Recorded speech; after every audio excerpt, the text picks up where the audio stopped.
আপনারা কখনো লাশ গোসল করাইছেন? মানুষ যখন মারা যায় তখন তাকে দাফন করার আগে বেশ কিছু কাজ করতে হয়, অনেকগুলো নিয়ম আছে। তার মধ্যে একটা কাজ হলো মৃতদেহকে গোসল করানো, এবং এই গোসল করানোর কিছু নির্দিষ্ট নিয়ম আছে।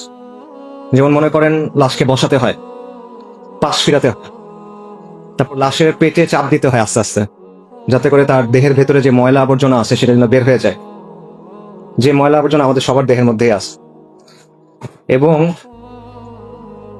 যারা অনেক লাশ গোসল করাইছে তাদের সাথে কথা বললে আপনি অনেক কথা শুনবেন। যেমন ধরেন, অনেক মানুষ মারা যায় পেটের অসুখ নিয়ে, অনেক মানুষ মারা যায় লিভারের সমস্যা থাকে, পাকস্থলীর সমস্যা থাকে, ক্যান্সারের সমস্যা থাকে।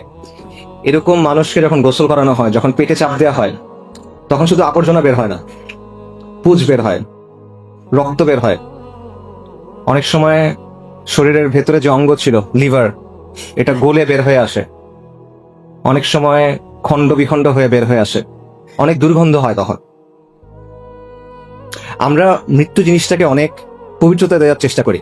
বিশেষ করে মৃত মানুষকে, আসলে মৃত্যু না, মৃত মানুষকে আমরা সম্মানিত করার চেষ্টা করি, তার উপর একটা পবিত্রতা দেওয়ার চেষ্টা করি। বিশেষ করে সেই মানুষটা যদি বিখ্যাত কোনো মানুষ হয়, নামি দামি কোনো মানুষ হয়, ক্ষমতাবান কোনো মানুষ হয়, কোনো নেতা হয়, তখন আমরা এটাকে অনেক সম্মানজনক কিছু একটা হিসেবে দেখানোর চেষ্টা করি। কিন্তু আপনি যদি ওই মানুষটাকে যখন গোসল করানো হচ্ছিল তখন দেখতেন, তখন আপনার কাছে মনে হবে না যে এই বিষয়টা সম্মানজনক, আপনার তখন করুণা হবে তার জন্য। মানুষ দুনিয়াতে নিজেকে অনেকভাবে উপস্থাপন করে। আমরা নিজেদেরকে অনেক বড় কিছু হিসেবে দেখাই, আমরা নিজেদেরকে অনেক সম্মানিত কিছু হিসেবে দেখাই, আমরা নিজেদেরকে অনেক পবিত্র কিছু হিসেবে দেখাই। আমরা আমাদের চারপাশে একটা খোলস তৈরি করি, কিন্তু মৃত্যু এই সবগুলা খোলস সরায় দেয়। আমাদের যত পোশাক আছে, যত আবরণ আছে, যত অলংকার আছে, যত সাজসজ্জা আছে, সবকিছু মৃত্যু সরায় ফেলে এবং আপনাকে দুনিয়ার সামনে একদম উন্মুক্ত করে দেয়। কিন্তু এই বিষয়টা আমরা মাথায় রাখি না।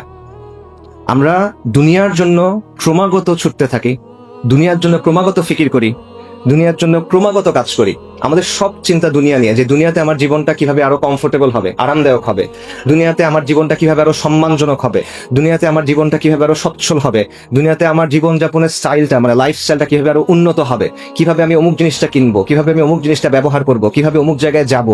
সব চিন্তা ভাবনা আমাদের এই জায়গা নিয়ে।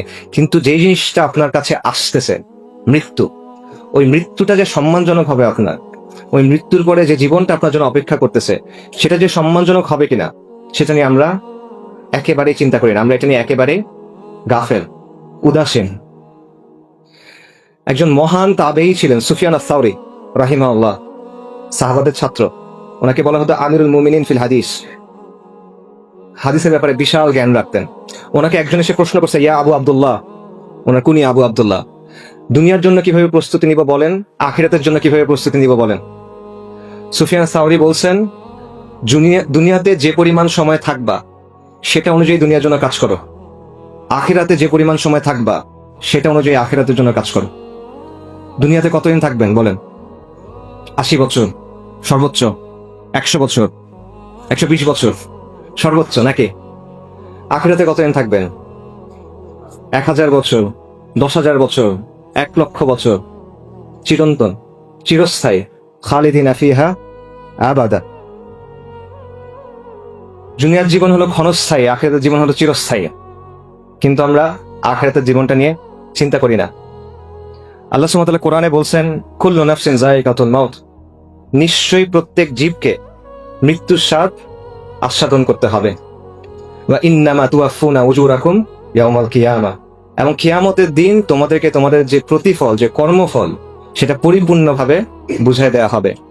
ফামান যুহজিয়া আনিন নারি ওয়া উদখিলাল জান্নাতা ফাকাদ ফাজ, যাকে আগুন থেকে রক্ষা করা হবে এবং জান্নাতে প্রবেশ করানো হবে, সে হলো সফল।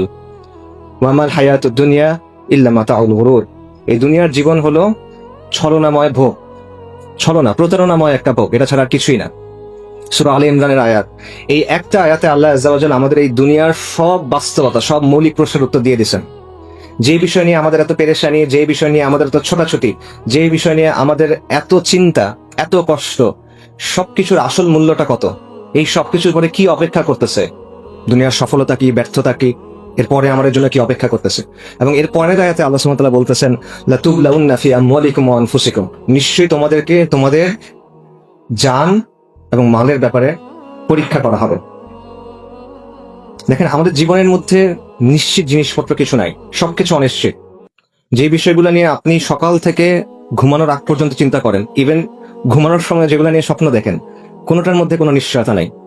আমাদের উপার্জন, আমাদের পড়াশোনার রেজাল্ট, পরিবারে কি হবে, বাচ্চার কি হবে, সন্তানের কি হবে, স্ত্রীর কি হবে, পিতামাতার কি হবে, দুনিয়াবি যত চিন্তা আছে, যা কিছু নিয়ে আমরা চিন্তা করতেছি, কোনোটার মধ্যে কোনো নিশ্চয়তা নাই, নিশ্চিতভাবে জানার সুযোগ নাই। একটা মাত্র জিনিস নিশ্চিত, সেটা হলো মৃত্যু। কিন্তু এই মৃত্যু নিয়ে আমরা চিন্তা করি না। এই জিনিসটাতে কিভাবে ব্যাখ্যা করবেন?